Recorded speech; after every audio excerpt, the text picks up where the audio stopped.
We sound good. We look good. Yeah. We feel good. Yeah. Jeff Vierling, everybody.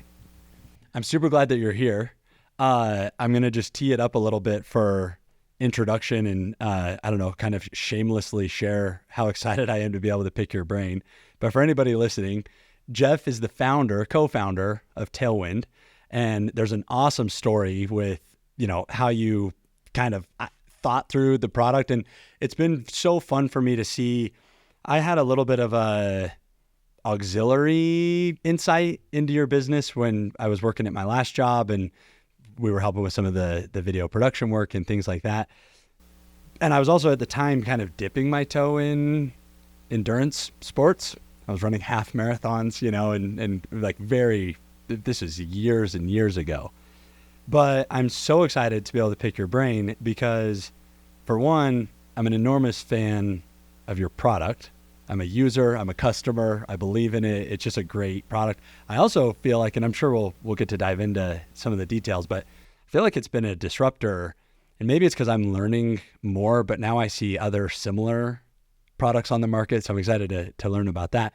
But beyond my fanhood for the product, it's also been really fun for me to see how you've built such a successful business and brand and all of the things that you've done from the business side of it, and especially here in Durango. So to tee it up, I'm so excited that you're here. Thank you so much for giving me your time, because I know how busy you are. And we were just talking off camera that, also in the throes of training for the big race in New Zealand and all that stuff. So anyway, thank you a ton for being here. Ben, it's awesome to be here, and thank you for those kind words. It's definitely been a group effort, not just me, but excited to talk about it. Do you mind to kind of get us started? There's a story of, kind of when, I'll call it that, when the idea was birthed, and because for a few reasons. One is I'd love to just hear like the actual process of you coming up with the idea with Tailwind. And then I also would love to hear how that turned into, how that evolved from an idea during a long bike race to a business, and kind of those early days. Do you mind humoring me and sharing me that story, the origin story? Yeah, sure. The origin story. So like all great businesses, Tailwind started with my head in the trash can, puking up the breakfast that I had 13 hours earlier. It was muesli, by the way, readily identifiable, at the finish line of the Leadville 100 mountain bike race. And I did finish, which was amazing, but my wife and co-founder Jenny, she met me at the finish and wanted to give me a big hug. I'm like, headed straight over to the trash can and was puking up this breakfast that had never made it through, and really nothing had made it through all day. And it was so disappointing to me because I trained really hard for it. This is my first real big race that I'd done, and I was in good enough shape. My legs felt fine, but man, my stomach just killed me the entire day. And so that was kind of the thing that just set the wheels in motion in my mind. And I started just really trying a bunch of different products, see if I could just nail, the nutrition by trying something else, and didn't find something that really worked very well for me. And so I got kind of frustrated with that shotgun approach, and I decided that I just wanted to try and understand how our body's fueled, and then maybe that could just inform, making a better choice. From a consumer perspective. So Correct. You're at this stage researching to learn which product you should buy. There's the idea of like starting a business or even making my own at that point wasn't even a thought. It was just like, I'm just trying to solve my problem, right? And so I started reading the medical literature about how our bodies absorb fuel. And then I was like, okay, I can kind of understand like, wow, why this wasn't really working for me and why that wasn't working for me. And just some of the dynamics there of how the body actually absorbs fuel and the challenges that are going on, like your blood flow is going away from your digestive tract and you just can't really digest, food very well while you're exercising and pushing it. So I didn't see anything out there that was just that was really matching how the body absorbed fuel. And so I decided to go ahead and try and make my own. And so that was kind of experimenting with, buying things on Amazon and at the natural grocers and putting it together. But I had a pretty good understanding at that point of what I was trying to do, which was to take advantage of the transport mechanisms that are in the small intestine for transporting glucose and fructose, and those are kind of your primary energy sources, and then also for absorbing electrolytes and water, kind of the main things. So I started to make that really well with water and sugar. Right. Well, that turns out to be like the key, the key to endurance. Yeah. Yeah. So I was trying to just make it super easy and solve my problem, and it worked really well. And so then I started sharing it.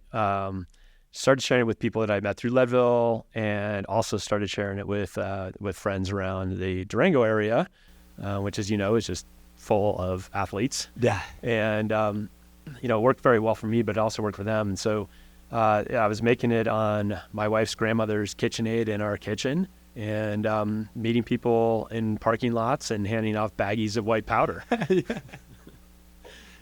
Yeah. I still get worried about traveling with Tailwind. Like, I purposely will put it in its packaging because of it's just, that's so funny. Even in the packaging, honestly, I've met the explosive specialist for Chicago O'Hare. Personally, got delayed, pretty hung up there.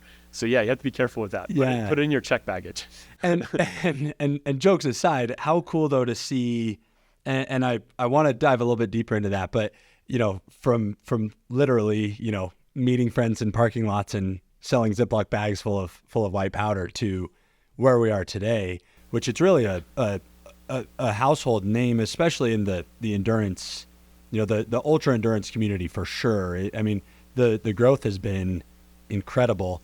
So just to make sure that I'm staying on track from a timeline perspective, those days, the exploration phase, the making it with your, I forget if you said your mom or your but making it with what you had and sourcing stuff. Yeah. What year was that? How long ago were those early experimental days? So that would be like 2009, maybe 8, 9, 10 in that region. Okay. And it was definitely not a business. Aside from meeting people, giving people bags, it was really just playing around with it. But the thing that changed that was one woman that I'd met through Leadville, and she had dropped out of 7 races, just could not get over the nutrition hump. And so I gave her some of this, and it didn't even have a name at that point. Yeah, it's just, it's just my secret your stuff powder. Yeah.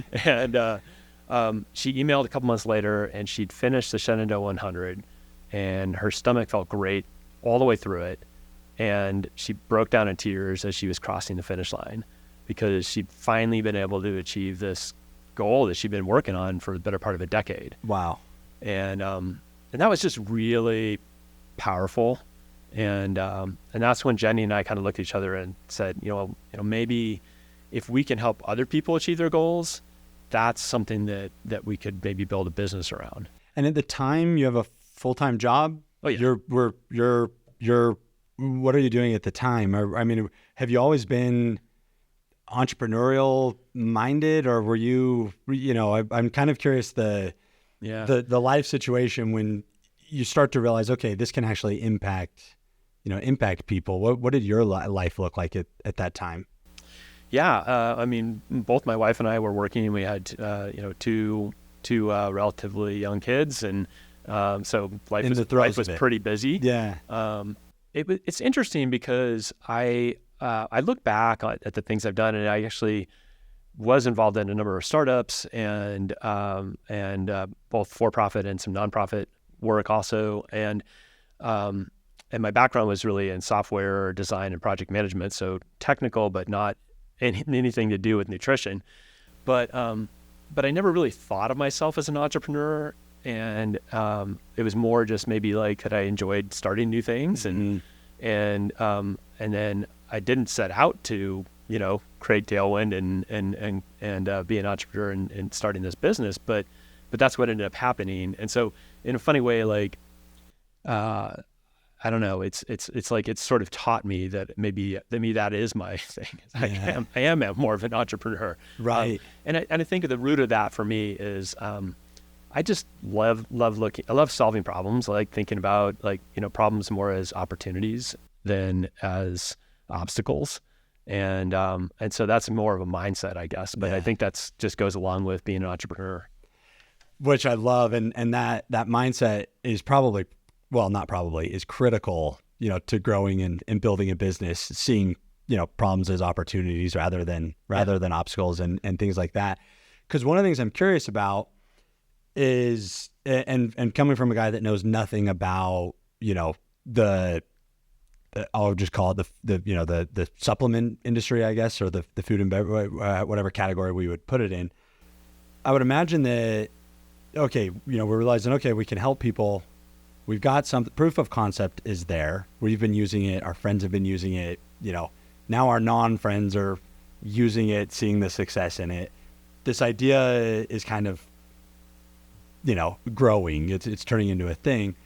But I would imagine there was a whole lot of obstacles from, okay, that was cool, to being a business. Yeah. What did that look like? And how did you tackle just even like the logistical, legal, the ingredient? I mean, just all like, because part of what I'm curious about is knowing that, you and your wife both had full-time jobs, you had kids. It's not the ideal time to take a big risk. Right. And it's a complicated one, not like anybody, it's you're starting something new, like truly from scratch. So I'd love to hear a little bit more about how that evolution, happened. And did you quit your job? Like what were those steps looking like? Yeah, I did have I had an online business. It was on the side. And so I sold that. So it's starting to focus a little bit entrepreneurial. Yeah, a little bit.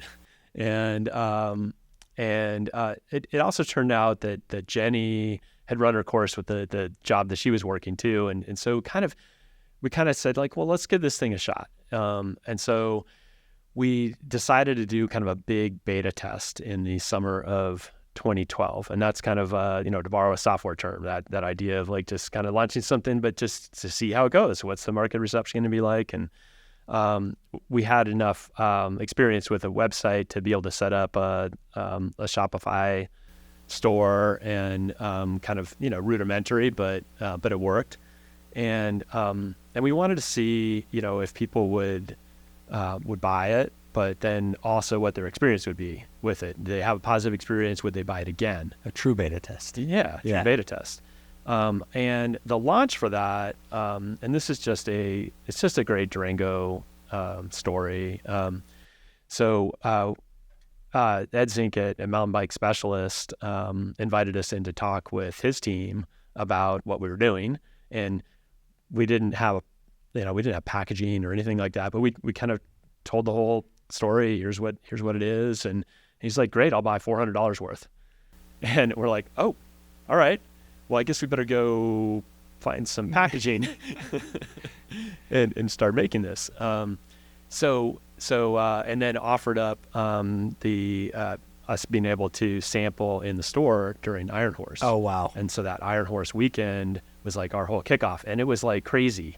I mean, literally we had these bags that we're making and we're putting on the shelf and then sampling in the store, and there's just hundreds of people, and then people are sampling and they're going over and they're buying bags. And then we're like, okay, we're almost out of bags. So one of us would run home and like make some more, and like literally run home and make more. Literally run home and make more. Yeah. Wow. It was very seat of the pants. Yeah. And we were making it at home. So this is the health department I could call out right here. Don't listen if you're a health department person. Technically we needed to be in a in a commercial kitchen, but that was really kind of an unaffordable step at that point. And so we did what was a commissary relationship, which is basically saying, hey, we're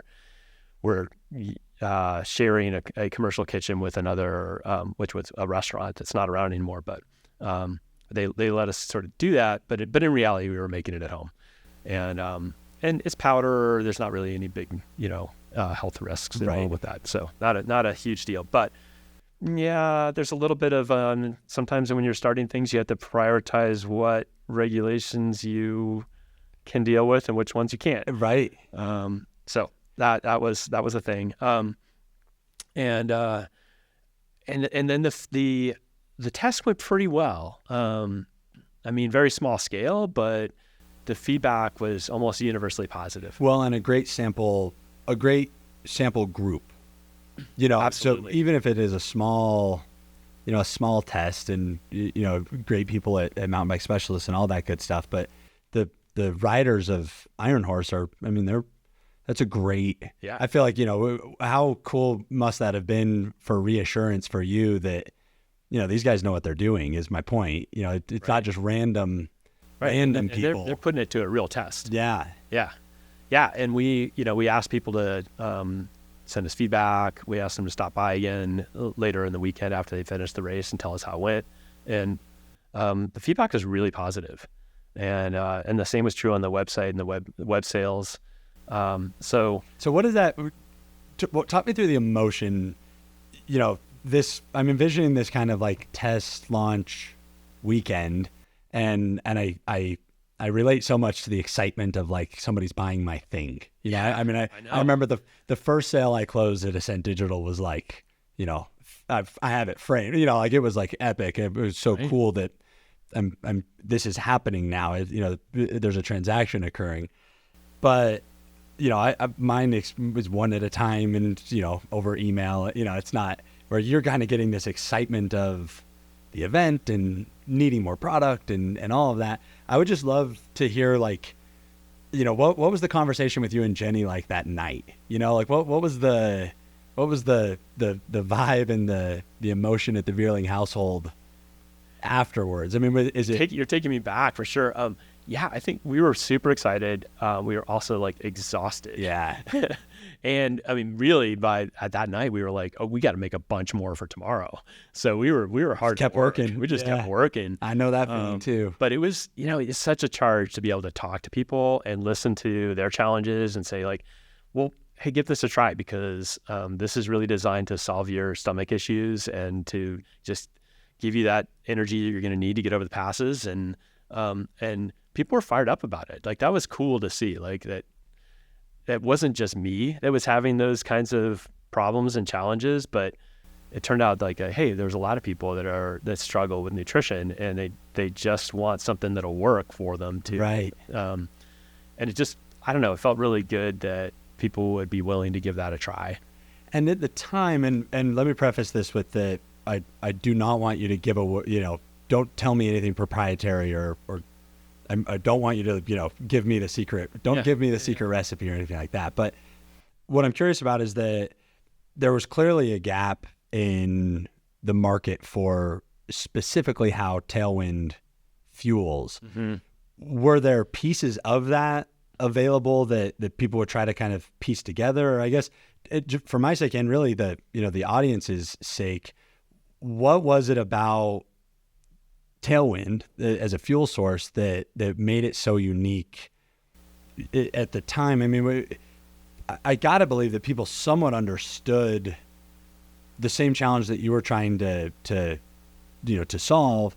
And was there competitors? I mean, was this like a first of its kind, or was there similar products out there? No, I mean there were definitely products out there. The nutrition space is was even crowded then. It's still crowded today. Beyond even like the gels and stuff like that? Yeah. Okay. So there were drinks, but I think the thing is that what I've always tried to do with Tailwind is number one, from a scientific standpoint, really to work with your body and not try and not try and fight it. I think there was there were a number of products out there that were using ingredients that were difficult to digest. And that just didn't make any sense to me when you are running a calorie deficit and when your digestion is derated. And the longer you go and the harder you go, the more your digestion is derated. So, and we all know somebody who can just run right up to an aid station and down pepperoni pizza and off they go. Yeah. That is not me. Or me. I mean, I'd be hurling in the ditch.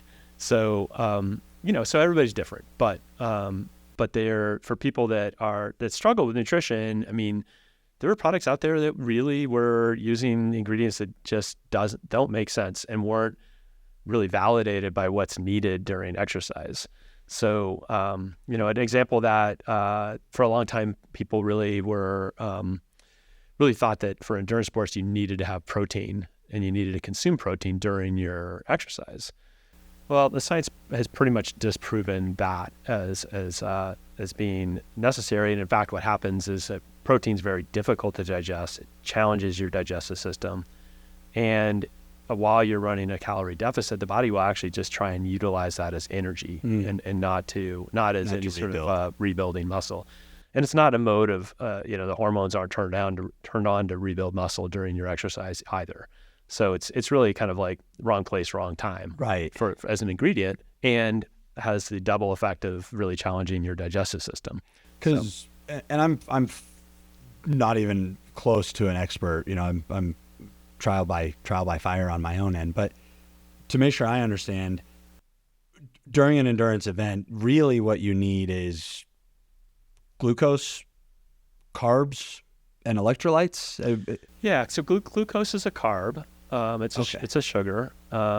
The other transport mechanism you have in your small intestine is for fructose. Those transport mechanisms, when they have the presence of a sugar, they will all, and sodium. You also need sodium to function, and water. They'll move the transports will actively pump the sugar and the sodium across the barrier into your bloodstream, and those sodium molecules will attract water through the pores in the small intestine. So it actually both actively pumping and then kind of sucking water in, and it's the fastest way to get all three.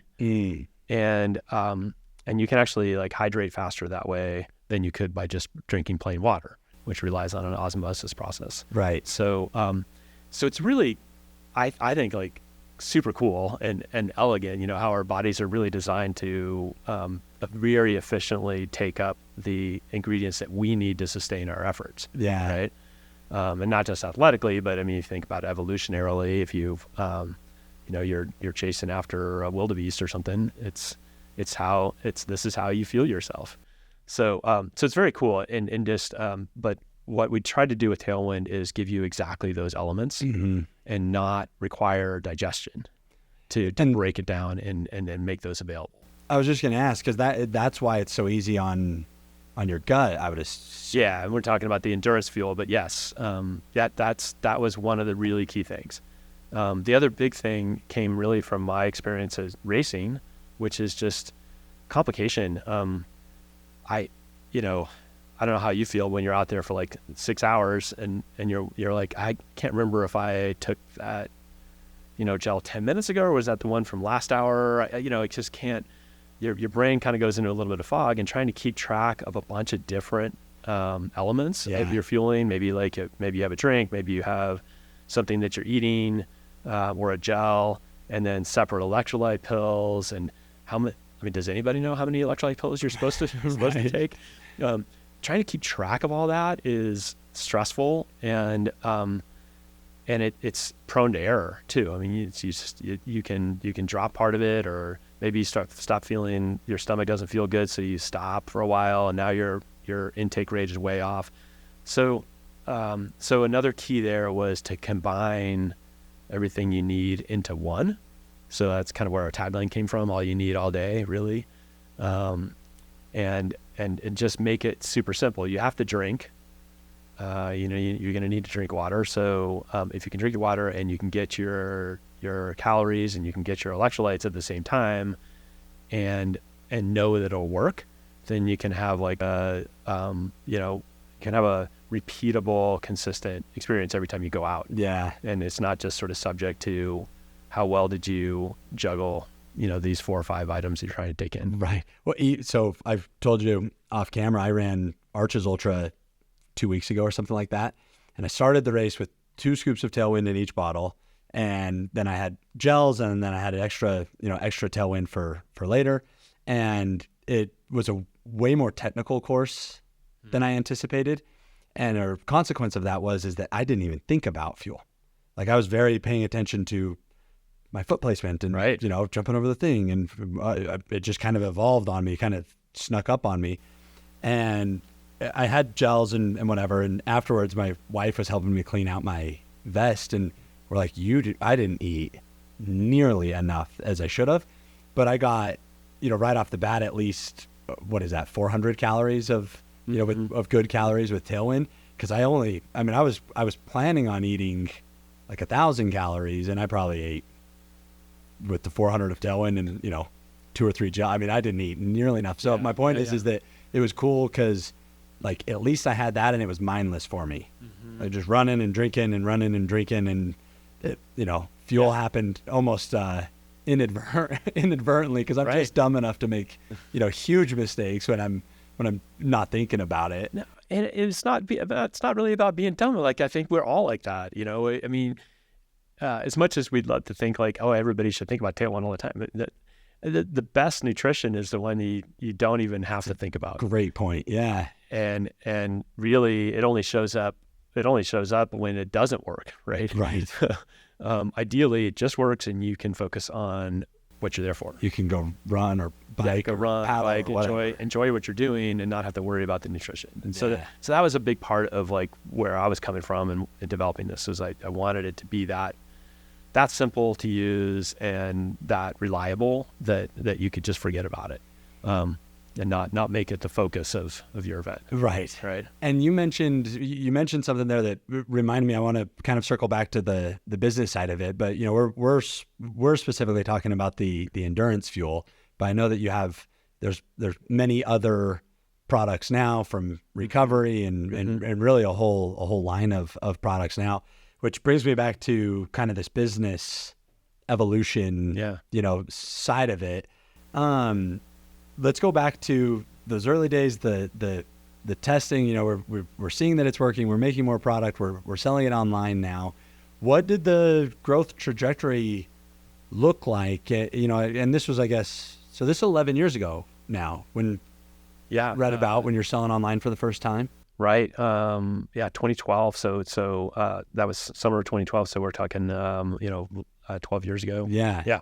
You're a team of 2. It's still very early on, and I'd love to kind of hear the progression of the business. Obviously not every step of the way, but it's fascinating to me to have seen literal exponent. Just today I was prepping for the podcast, and I'm, playing around on Instagram and looking up Tailwind and looking up you by name and things like that. And there's international pages for your brand now, and all these. It is just, it's so cool to see. And I know that wasn't easy. I know that didn't happen overnight. So I'd love to hear, more of the progression on the business side of things too. Okay. Yeah. So that after that first summer, we had an opportunity to meet with one of the founders of backcountry.com, who just shared with us his story. And it was also a cautionary tale because all the success that business had experienced had also kind of come at a tremendous personal cost for him. And so he had maybe a different perspective and here we are thinking like, we don't even know if we really have anything, but he's challenging us to, in retrospect, but at that time we didn't really know. Right. But he was really challenging us to think about what does success look like, and what does it feel like, and not just from a monetary standpoint, but like, what do you want Tailwind to be known for?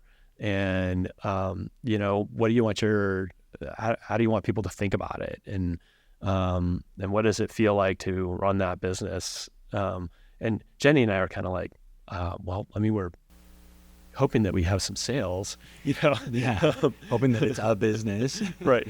Hoping it's still around in a few months, but it was really, that stuck with me, and really one of those central tenets for us was kind of one of our core values as a company is to be a support crew, and that's, just like you're a support crew for somebody at a race.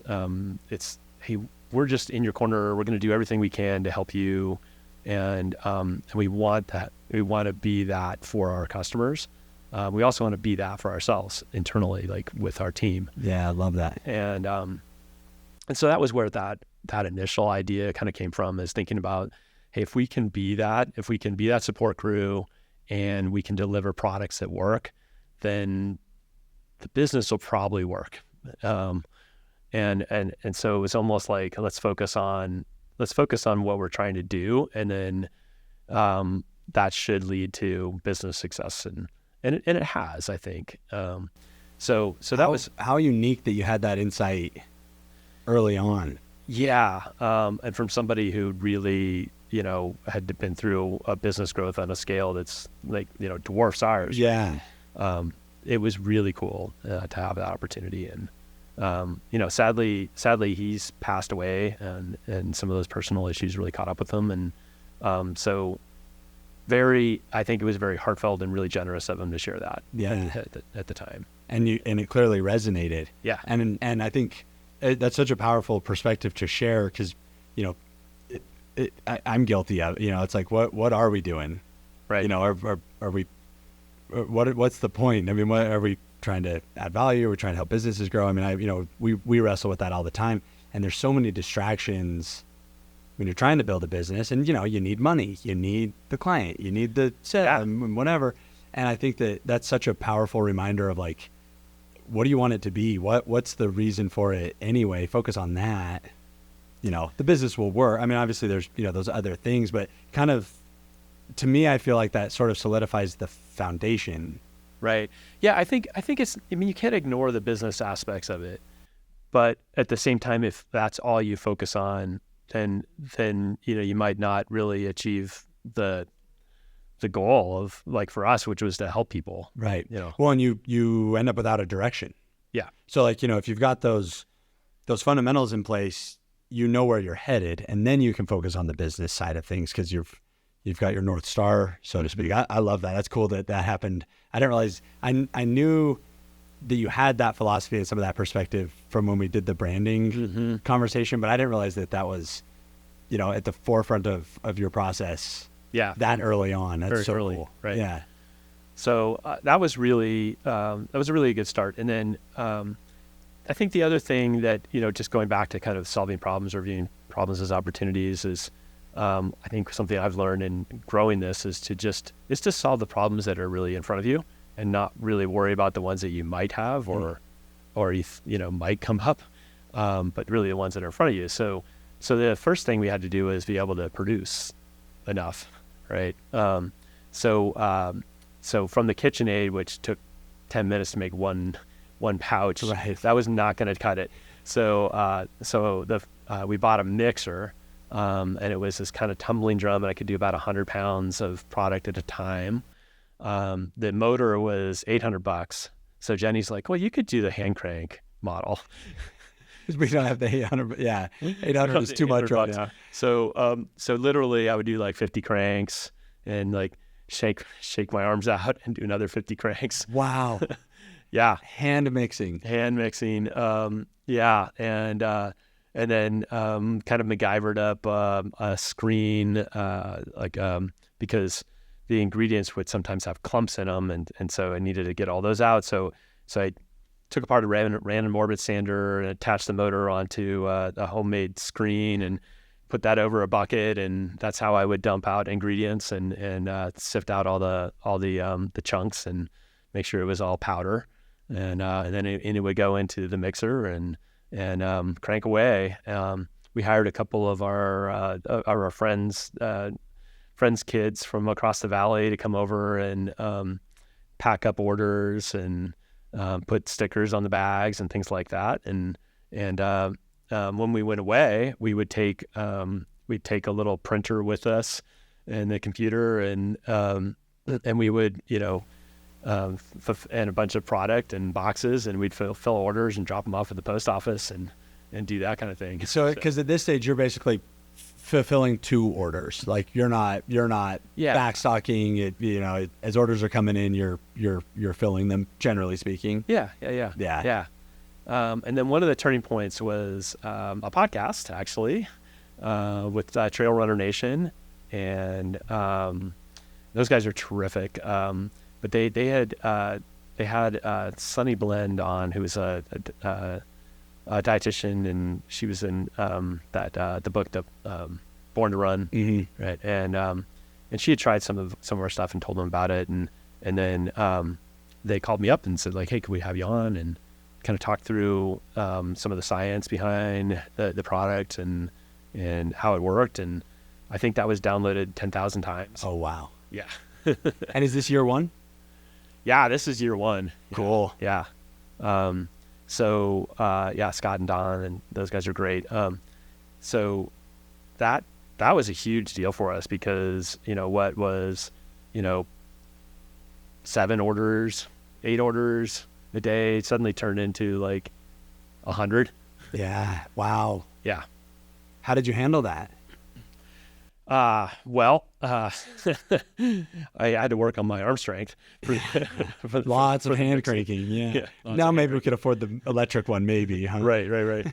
No, we just did our best with that, but then started looking for, like, okay, it's time to move out of the home digs and see if we can get into more of a actual facility. Yeah. And one of our advisors kind of connected us with a food company that was operating in Dolores, and they had essentially what amounted to a garage bay's worth of space that was extra, but they also had some employees, and then those employees had downtime in their process, so they could help out with us during that time. And so we took them up on that, and got a U-Haul, moved everything out there, and then set it up. And I think that was like maybe like a June timeframe, and by the end of that year, we had taken over the full space and the employees. Wow. Yeah. And now this is it. I mean, we've long since left the jobs. I mean, we're clearly we're in it. All in. Yep. Yeah. Mm-hmm. Out of curiosity, without prying too much, and I don't even know if you would know this, but I would love to. You went from 7 orders a day to 100. Any idea how many orders per day you guys are fulfilling now? I don't know if you're even that close to that side of it at the moment. Yeah, I mean, it definitely is seasonal. So our peaks are in the summer. But if we were looking at all channels, it's I don't know, it's probably on the order of 1,000 or so. Wow. But there's a big range in those orders. Sure. Because some of them are like their website orders or Amazon orders, they're wholesale orders, so going to the shops that carry Tailwind, and then our international partners, which some of whom order in containers. So there's a big range. Fair. Yeah. One order might be rather large. Right. We are, as the business has evolved, we're shipping more and more pallet orders and container. Well, there's a good illustration right there. I mean, that's kind of what I was getting at is, mailing out 7 bags a day to, mailing out really 70 really pallets, or whatever but right. Just exponentially different. Yes. How cool. Has it always been an upward trajectory? Has there been ebbs and flows in the business? I mean, downtimes, the moments when you're like, man, this is getting tough, or have the problems always been related to growth and kind of that upward momentum? Well, we've been pretty fortunate. Most of them have been related to growth and that momentum. I'm thinking about when we outgrew that space and the U-Haul that we ready to move broke down on Mancus Hill, and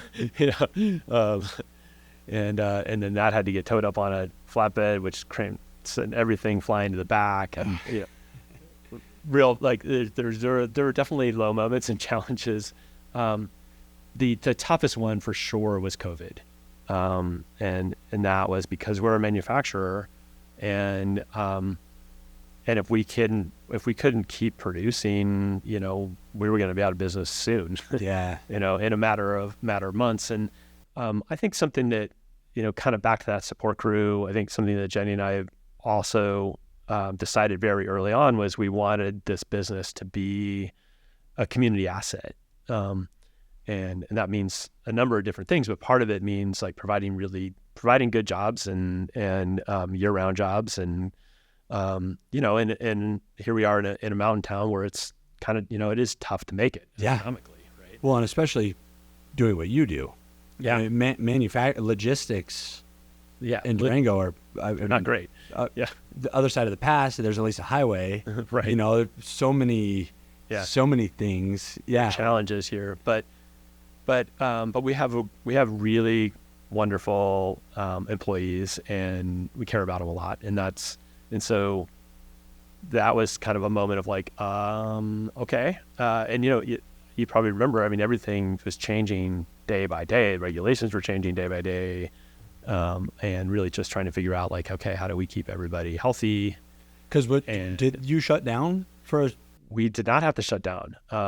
Because as a food manufacturer, we were that falls into one of the critical, critical business categories. So we were allowed to continue to operate, but we could only do so if we could keep everybody healthy. Right. If people were coming down with COVID, that would shut us down. Right. So, and I remember I called every employee. Like we just had personal conversations, just to talk about like, okay, here's what we know, here's what we don't know. But our intention is to keep you employed and ride this out, and we'll see the other end of it together. It was a moment where maybe I was trying to project more confidence that I had. Story of my life. Right. But that was, that's what we were trying to do. It was awfully difficult and stressful thing for everybody. Yeah. How did I'll call it those moments, but that period of time with COVID and the uncertainty and, the personal conversations and, your own fear. I mean, there's so much going on there. How did that impact the culture of your company at the time and afterwards? I think what it did is it clarified for us the importance of having values that we talk about and that we share as a company and that we make part of our hiring decisions. Like I said, we have some really wonderful people that have been through it, were through with us through that time and still are with us now. We also had a couple of people who frankly milked it. And it was like, wow, okay, we don't want these people. Even when things are, back to more normal, these are not players that we want as part of our support crew. Yeah. Right? And so that was one of the motivations for really like developing some core values that we articulate, that we talk about. We have quarterly meetings where all team meetings, we talk about how we did in that quarter and what's coming forward. But we also always review our core values. Like that's our touchstone, right? So do you guys do the EOS? Yeah, we do. Okay. So yeah, you're nodding your head. Were you doing that actively pre-COVID? I'm trying to remember exactly when we started doing it, but I don't think so. I think it was more, if we were just dabbling in it. Yeah. Just part of. Yeah. That's for us, Brittany went to the integrator master class and, obviously read the books and all that good stuff. And it was great for us because it kind of reaffirmed things that we were doing naturally, but like we didn't know how to perfectly define and, package up. Like we were attempting to do some of that stuff. So I'm picking up on some of the themes there, and I'm in well, I'm in a similar moment right now, so it's fun for me to hear some of that stuff. Yeah. Okay. So, yeah, it is. I think one of the things as a founder is you kind of think about things, you conceptualize them as how you want them to be, but maybe, it's easy to forget to communicate that. Yeah. Or you kind of think like, oh, everybody kind of thinks that way, but maybe not. And then you're busy. You got 5 meetings. Yeah. And when you have a lot of employees, it is important to have those touchstones that you can come back to and that everybody knows about. So that was one of the lessons out of that. And just the communication, how important, maintaining good communication and solving problems together is. Right.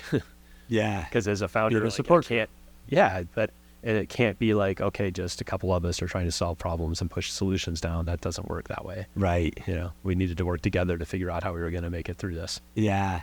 Yeah. I feel like what a powerful, exercise to, I don't know, make the core group closer, and then those that didn't fit obviously, but usually through those adversity moments is kind of when that naturally sort of happens. You either rise to the occasion or a better fit, with a different group or a different team. Yeah. When did you branch out from the endurance fuel? Uh-huh. And how did that fit into things in terms of the other product offerings? And in fact, do you mind just telling me all the other product offerings too? Sure. So endurance fuel was obviously the first product, and that's really made for during exercise and to support you during, as long as you want to go and as hard as you want to go. And that's the thing that I was trying to solve my problem for. And so we, initially kind of grew that product line, with different flavors. Now we have pouches. We also had a single serve packet. And this was a great thing about, the key to our growth early on was really our customers and the feedback from our customers, and then our customers telling other people. The word of mouth was super, super powerful. So when we had a lot of requests for like more of a single serve type packet.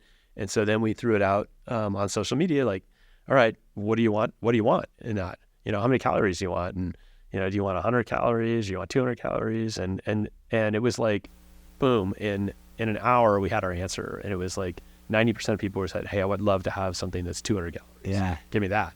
And so we introduced these stick packs that were 200 calories. And that was a first in the industry. Like everybody else was doing 100 calorie ones, and you had to carry multiple packets in order to get enough calories in for, say, an hour, right? So that was pretty cool. So we sort of expanded, in form factors there and flavors. And then people were asking us for recovery. And a huge component of recovery is to avoid depleting your glycogen stores in the first place. Your recovery is going to be faster if you haven't gone into an enormous deficit. And so that's where the fueling part is, really important and comes in. Set you up for success to recover. Exactly. Yeah. Right. So the endurance fuel does a good job of sparing your glycogen stores. And so that's kind of the first step. It also can rebuild your glycogen stores quickly too. So we'd always felt like, okay, well, that's part of the answer. But yeah, recovery was something that people asked us for, and I partnered with my friend Art, who was Art Zemak, who was the one who talked me into signing up for Leadville in the first place. And he has he's to blame for all. He's to blame for it. So he's done Leadville. He's done Ironman. He's also a physician and loves this stuff too. So we worked together on developing the recovery, and what we wanted to do was make sure that we could be adding value, and that it would be consistent with what our theme was, which is to be a simple and complete product. So a lot of work went into that. Also, our products are all vegan. So and if you've ever tasted vegan recovery products, they're almost universally disgusting.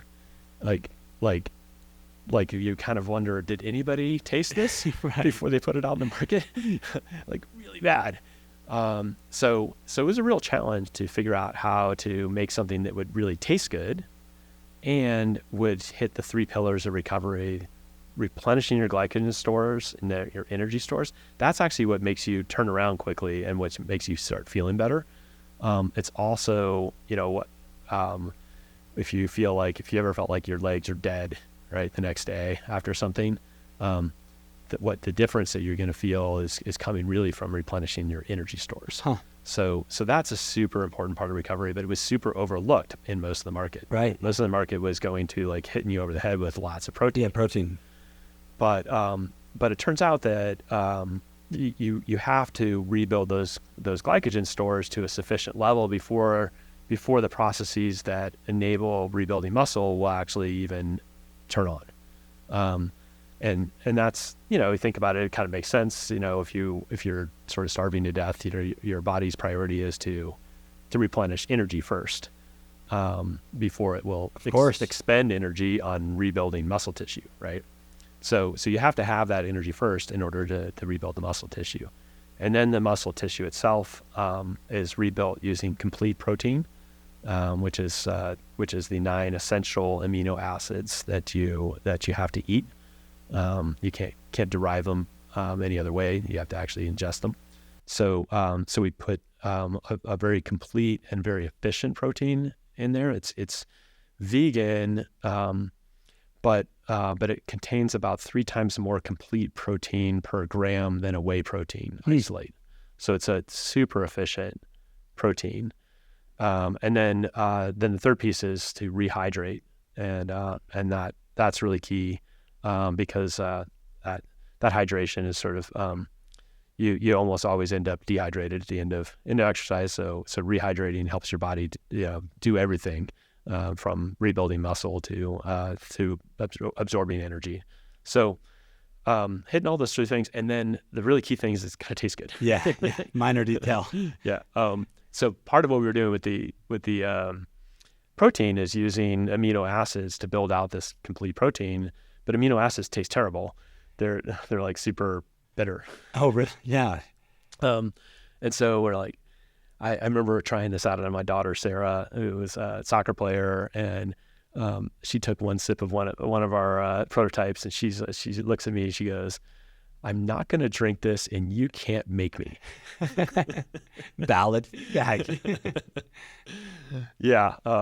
So that took quite a bit of work, but we ended up using a coconut milk powder that really helped the mouthfeel and helped to kind of mask some of that bitterness. Right. Made it more like creamy and like a shake and delicious. So yeah. So that was the origin of the recovery mix, and it was a new product, and it took a while to kind of get it out there and people to try it, but now that chocolate recoveries are #1 selling SKU. Really? Yeah. More than the endurance fuel? It's not the family as a whole. Like, we sell more of endurance fuel As a category. Got it. But like as an individual item, that Wow. chocolate recovery is the #1 selling. Wow. Yeah. I would have, if you would have asked me to guess, I would have thought 10-1, I don't know, the berry endurance fuel versus a recovery. That's incredible. That's so cool. Do you feel like, and I don't know, part of this is because I question sometimes if like I've got a different sphere of influence than I used to have, and so if my perception has changed or if like things actually are changing, but I've got way more exposure to the ultra world and the endurance sports and things like that, and I know that the sports in general are growing, but I've also seen competitor products emerge and things like that. And I'm just kind of curious, from your perspective, do you feel like, are you still kind of in like, we've got to protect our market share? We're because I'm seeing competitors kind of popping up, and I know though that the market in general is growing too. I'm just kind of curious your thoughts on how you approach that. Does it do anything? Do you pay attention to it? Oh yeah, no, for sure. We definitely pay attention to it. I think, our philosophy has always been that we want to produce great products that work. And if we do that, then we'll be able to be competitive, rather than like, we're not just specifically focused on competitors or even like taking down competitors. Like we don't really talk badly about competitors ever. We also talk badly about them now. No, just kidding. We could do a little bit. And then we'll put it out there. Yeah. But we understand that people, ultimately part of being a support crew is like we want people to find nutrition solutions that work for them. If that is straight Tailwind, awesome. If that is Tailwind plus some gels, okay, that can work too. We can be, it's a flexible enough system that can work as well. And we also know people are going to try different things, right? It's human nature. And like you said, almost like not a day goes by when another one doesn't pop up. But there's some differences in approach. And so I think maybe the best way to describe it is think about like what we try and do is be a base layer. So the thing you always put on, when you're going to go out and exercise, and it gives you most of what you need. And you are, maybe you're going to put a different shell on top of that at times, but you have that reliable, steady base layer. And with nutrition, if you kind of think about it like a pyramid, about 60% of that base pyramid is really your diet, your everyday diet as an athlete, right? And that is what supports you. And then there's another 38% that is your sports nutrition, and that is the key the key elements: the carbohydrates, the electrolytes, the hydration, and then you have the supplement part of it, which is really honestly only about maybe 2%. If you really dig into the science on supplements, there's really only one supplement that's been proven to have a substantial impact on endurance, and that is caffeine. Caffeine in certain doses can mobilize fatty acids, and that those can be burned. So it's essentially adding another form of fuel. A fuel source, yeah. A fuel source, right, that can offset some of your potential for glycogen burn. But everything else is really equivocal as to whether there's benefit or not. And we really basically don't play in that space. Like that's fine. Other people can do that. And you see products that are built around, certain supplements. Or you see products that have, different form factors, or, gel this or gel that. But in terms of the scientific proof and evidence, that's kind of what we keep coming back to, is that we base our products on what our bodies really need to perform, and not try and, optimize for that 2%. Right. Yeah. Focus on what's worked, focus on the science, stick with the basics, and run a good company, by the way. Thank you. But, and things like taste, taste is really important. It matters. Yeah. If you can't, if you're going out for multiple hours and something and you can't keep taking it, because of the taste or the texture, then it doesn't matter. Like, it doesn't matter if it's 2% better. It just, it would, you'll undermine that by not being able to use it. So looking at it kind of holistically, like that. And that's not to say we don't worry about competitors, or look at what they're doing, and beg, borrow, and steal too, right? Like if somebody's got a great idea, like that's definitely something we're interested in understanding. But we stay pretty close to the science of what works, and don't chase we're not really into chasing the fads. Right.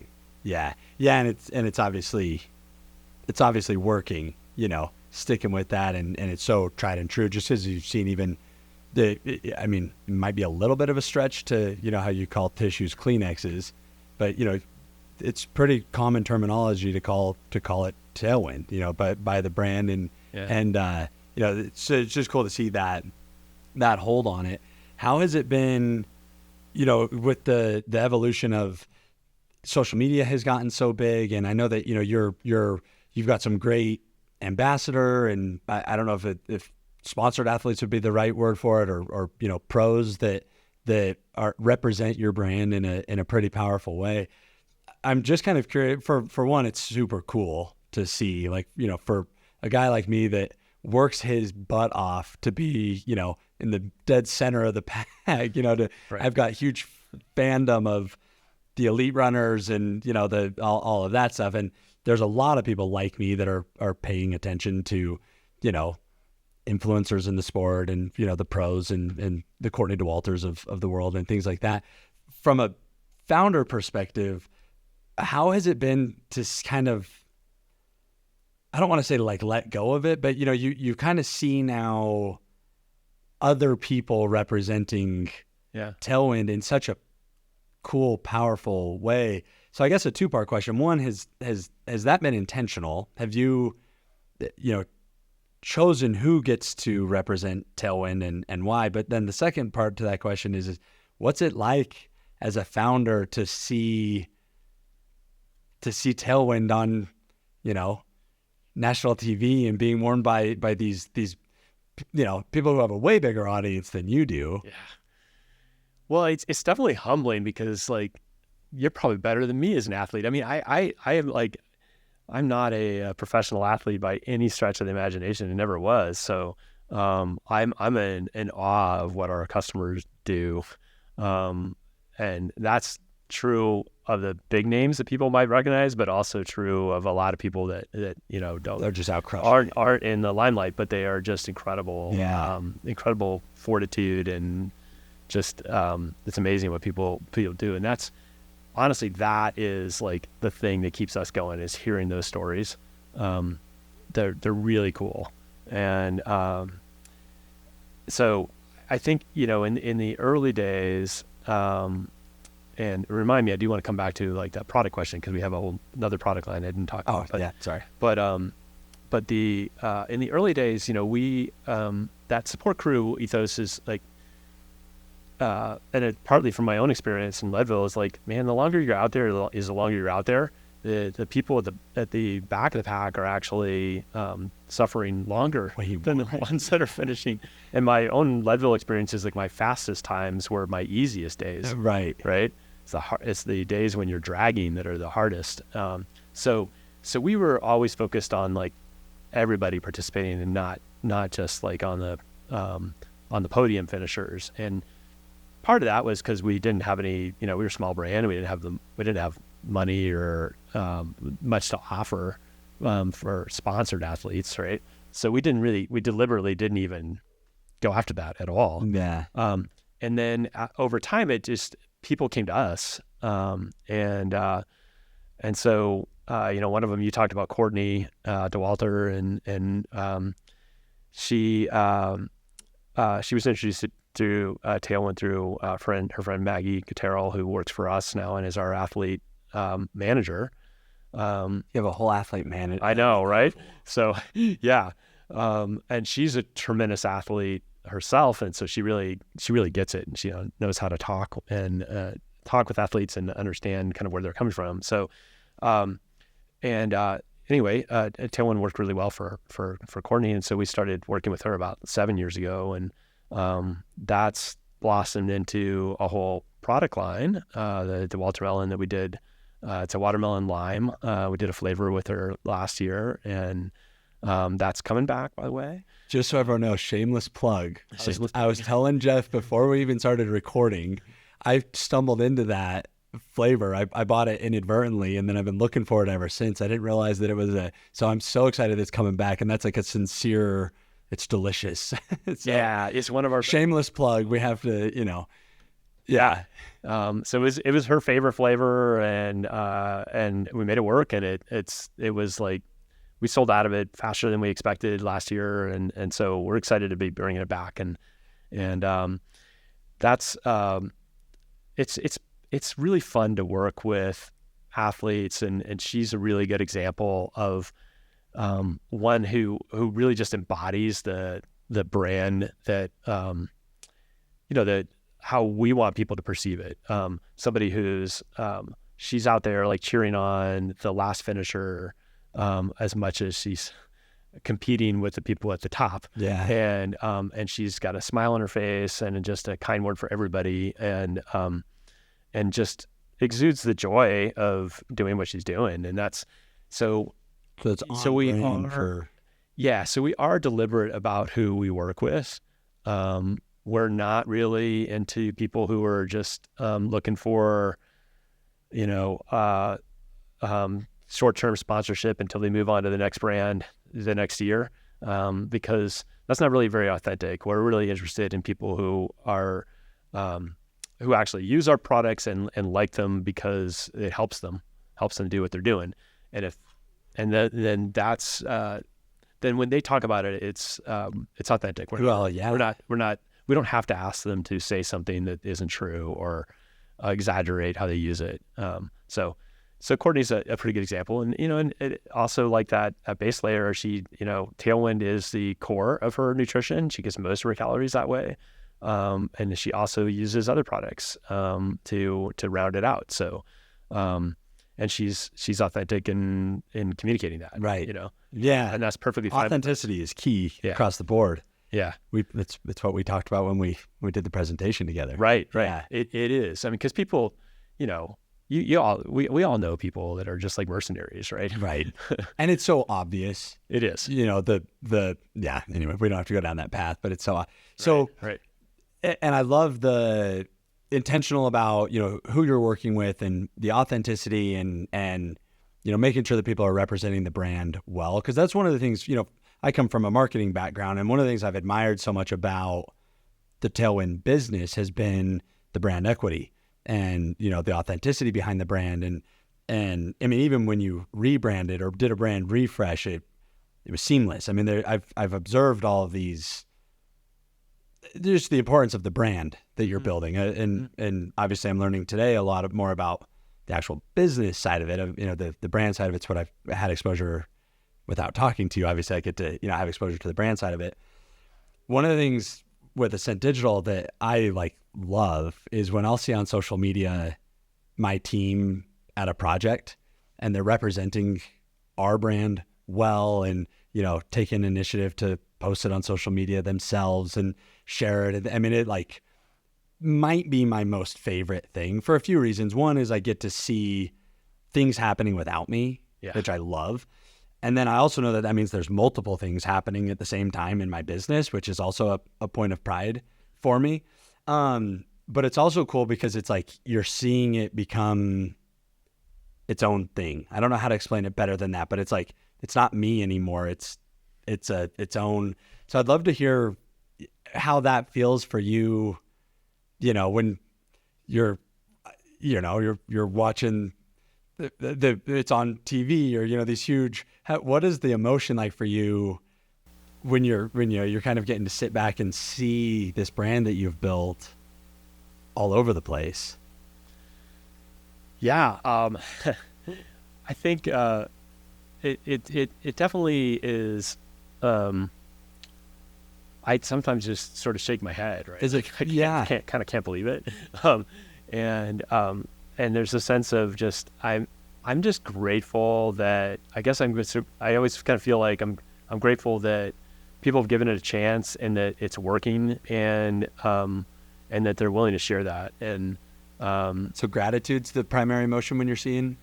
Yeah, I think I'm maybe by nature a little bit shy. I don't love being out in the limelight, so it's it's like seeing your kid out there, I guess. You're proud, but I'm not I don't take it for granted either. Right. Yeah. Yeah. That's a great answer. I can't help but, vicariously kind of live through you. I just think, because like I said, I get little microcosms of it, a social media post here or there.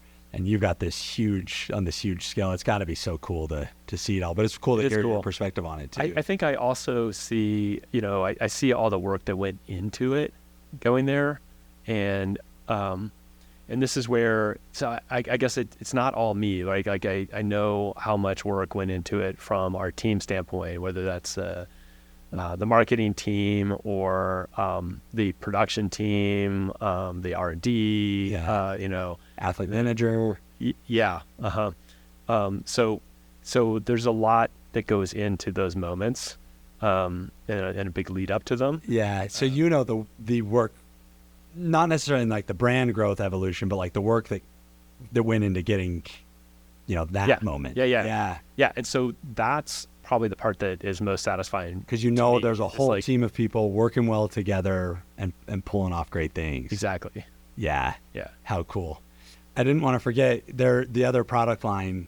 Oh yeah. Just because you were asking about the kind of the full product line. So we introduced a line called Rapid Hydration, and this came about because although endurance fuels like very well received and very popular, even endurance athletes don't always do endurance workouts, and you don't always need all the calories, and so the rapid hydration uses the same the same transport mechanisms, takes advantage of the same principles to help you hydrate, but without all the all the energy that you can get from the endurance fuel products, and so that's been pretty exciting because it's kind of opened our it's opened our brand up to people that aren't necessarily doing multi-hour plus, right? And they don't necessarily need that, and so that's given us kind of a whole new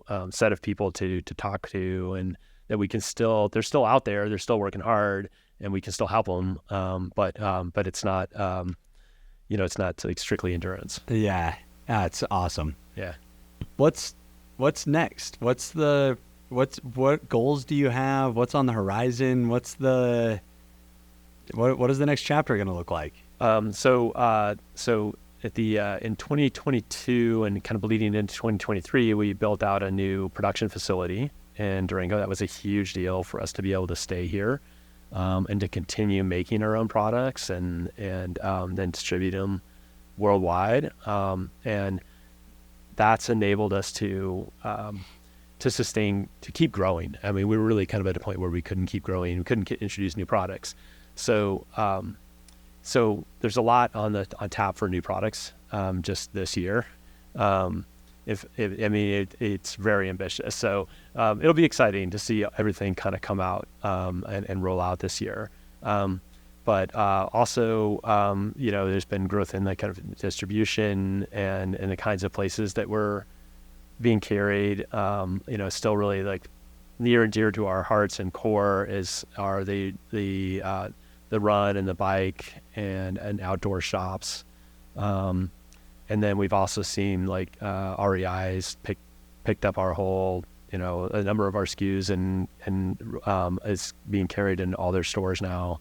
And that rapid hydration product is helping us to reach more of the sporting goods kind of area too.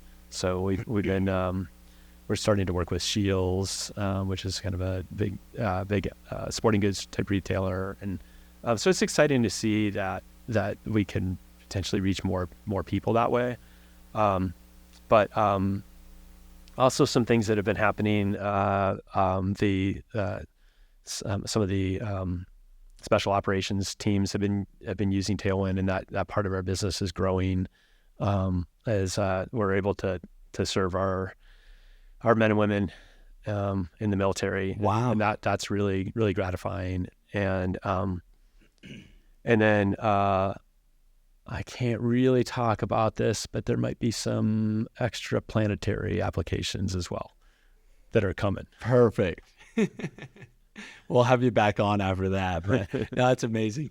Jeff, thank you so much for giving me your time. Like I mentioned earlier on, I know how valuable it is. And to reiterate, I've been anxiously excited for this conversation for a long time now. So I'm just very grateful that you're willing to share some insight with me and some wisdom and things like that. I've been, again, a huge fan of the product and a customer of yours, but also a huge fan of the brand and the business that you've built. And, when we got to do the presentation together and things like that, it's just been great to get a little bit of insights into, the world that you're living in, the business that you're building, the culture that you're building, the products that you're manufacturing, and all of that good stuff. So I have a gift for you. Oh gosh, thank you. It's an Inspire by Example shirt. See if I can get it unfolded. Oh, cool. But it's because you're inspiring me. And and in this one, I think it's really cool because I love having these conversations with people and learning more about all different things. And I've got such a huge passion for ultra running and the endurance sports. And so, you inspire me in that way and like literally fuel me. So thank you for that. But you also inspire me from the business building, the community building, the way that you've built your brand and been loyal to, our local economy and Durango and all of that stuff. So you inspire the heck out of me, and I just want to tell you how much I appreciate it, and thank you again for sharing a little bit of your wisdom, because it's hugely appreciated. You're making me blush. Good. Thank you very much. It's awesome. It's been super fun. Perfect. Thanks, Jeff. All right.